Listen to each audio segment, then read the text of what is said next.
오늘은 정말 놀라운 한 역사적 사건을 들여다볼 건데요. 이걸 통해서 우리가 진짜 큰 승리를 거둔 다음에 뭘 해야 하는지 그 답을 한번 찾아보려고 합니다.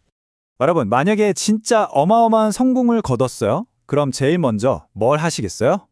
막 신나게 파티를 열까요? 아니면 훌쩍 휴가를 떠날까요? 잠시만 한번 생각해 보세요. 왜냐면 이 질문이 바로 오늘 이야기의 핵심이거든요. 자, 여기 한 고대 지도자가 있습니다. 아이성이라는 곳에서 정말 엄청난 승리를 거뒀거든요. 그런데 이 사람의 한 행동이 정말 이상해요. 파티를 연 게 아니라 백성들 전체를 이끌고 저주의 장소라고 불리는 곳으로 순례를 떠났다는 겁니다. 네? 승리하고 저주의 장소로요? 맞아요. 바로 이 지점이 오늘 이야기에서 가장 흥미로운 부분입니다. 아니, 대체 왜 그랬을까요? 여호수아의 이 기이한 행보를 이해하려면요, 시간을 조금 앞으로 돌려서 전투가 한창일 때 그가 했던 아주 상징적인 행동 하나를 먼저 짚고 넘어가야 합니다. 이 장면 정말 대단한데요. 여호수아는 아이성을 향해서 창을 아주 높이 들라는 명령을 받아요. 그리고 승리가 완전히 확정될 때까지 그 창을 든 팔을 단 한 번도 내리지 않았습니다. 와, 정말 한순간도 긴장을 늦추지 않고 오직 목표에만 집중한 거죠. 다 이긴 것 같다고 해서 끝난 게 아니라는 걸 그는 너무나 잘 알고 있었던 겁니다. 그렇게 이 내리지 않은 창의 의미가 뭘까요? 이건 그냥 무기가 아니었어요. 승리가 내 손에 완전히 들어올 때까지 끝까지 집중력을 놓지 않겠다는 지속적인 믿음의 상징이었던 거죠. 자, 여기서 우리가 발견하는 첫 번째 성공 관리법, 바로 끝까지 집중을 유지하는 것입니다. 이건 마치 어떤 명화를 그리는 거장 화가 같지 않나요? 스케치가 기가 막히다고 해서 거기서 붓을 딱 놓아버리면 그게 명작이 될 수 없잖아요. 그쵸? 마지막 한 획이 끝날 때까지, 그 작품이 정말로 완성될 때까지는 온전히 집중해야 하는 것, 바로 그거죠. 자, 이렇게 전투는 끝났습니다. 그런데 이제부터가 진짜입니다. 전투가 끝난 바로 그 직후 여호수아가 했던 정말 가장 의아하면서도 가장 중요한 행동으로 넘어가 보겠습니다. 진짜 이상하지 않아요? 승리의 기쁨에 막 환호하고 축제를 벌여야 할 그 타이밍에 왜 하필이면 이름부터 불길한 저주의 산으로 온 민족을 이끌고 갔을까요? 바로 여기에 그의 리더십의 진짜 비밀이 숨어 있습니다. 보세요. 이 대비가 정말 극명하죠. 저주와 심판의 장소, 모두가 꺼리고 피하는 곳이잖아요.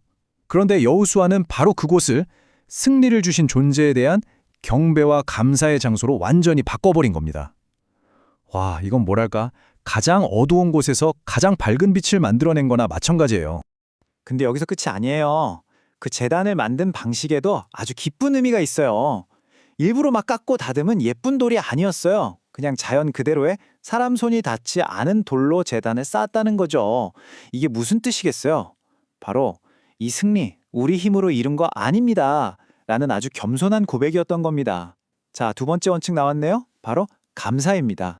이건 마치 에베레스트 정상에 오른 산악인이 내가 해냈다 하고 소리치기 전에 잠시 숨을 고르면서 이 위대한 자연 앞에 무릎을 꿇는 것과 같아요. 성공의 최고점에서 교만해지는 게 아니라 이 성공이 어디서부터 왔는지를 기억하는 것. 이게 바로 여호수아가 보여준 두 번째 행동의 핵심입니다. 자, 집중을 유지했고 감사도 표현했습니다. 그럼 이제 뭘까요? 바로 마지막 세 번째 행동입니다. 여호수아는 여기서 가장 중요한 작업, 바로 기초를 다시 다지는 일에 들어갑니다.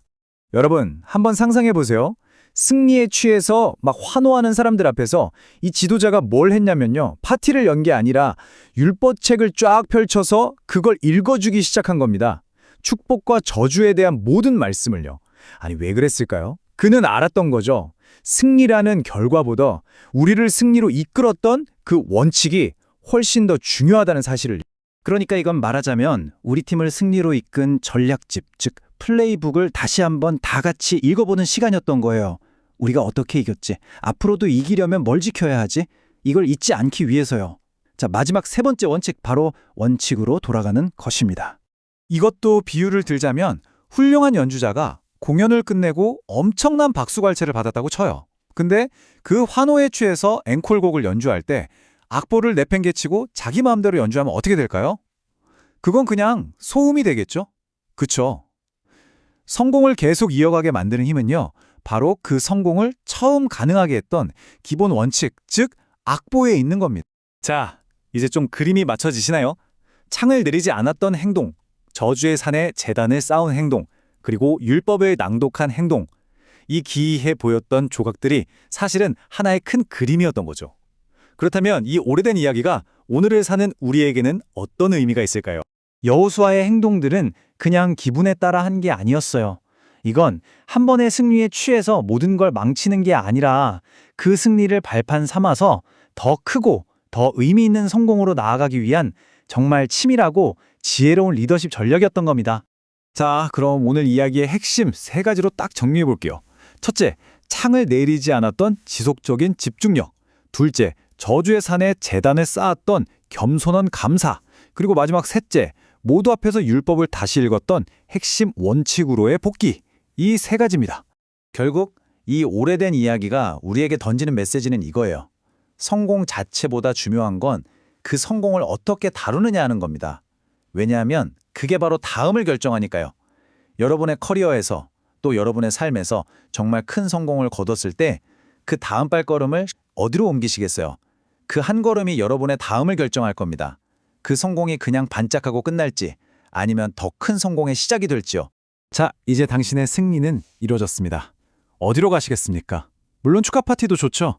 하지만 어쩌면 우리에게 진짜 필요한 건 한때 저주처럼 느껴졌던 그 실패의 장소로 돌아가서 겸손하게 제단을 쌓는 일, 그리고 우리를 지금 이 자리까지 오게 한 그 기본 원칙들을 조용히 다시 한번 되새겨보는 시간은 아닐까요? 여러분 각자의 답을 한번 찾아보시면 좋겠습니다.